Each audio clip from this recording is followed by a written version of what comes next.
Hello everyone, আমি আজকে বানিয়ে ফেললাম পাকা আমের আমসত্ত্ব। এই আমসত্ত্বটা বানানোর জন্য আমি 4টে আম নিয়ে নিয়েছি পাকা। তো প্রথমে আমি আমগুলোকে ছিলে নিলাম, ভালো করে পরিষ্কার করে ছিলে নিয়ে ধুয়ে নিলাম। ধুয়ে নিয়ে তারপরে আমি মিক্সচার গ্রাইন্ডারে একটু আঁটি থেকে সব কিছু শাঁসটাকে বের করে মিক্সচারে দিলাম। মিক্সচারে দিয়ে ভালো করে পেস্ট করে নিলাম। পেস্ট করে নিয়ে হাঁড়িতে দিলাম।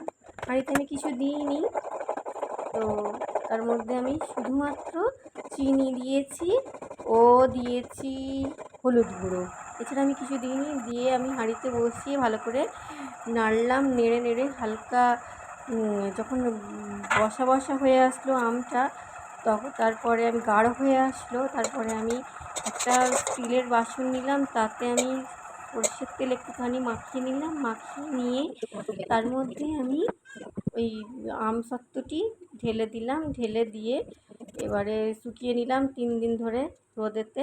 শুকিয়ে নিয়ে তারপরে আমার শুকনো হয়ে গেলে আমি পিস পিস করে নিলাম। করে নিয়ে আমি পরিবেশন করলাম।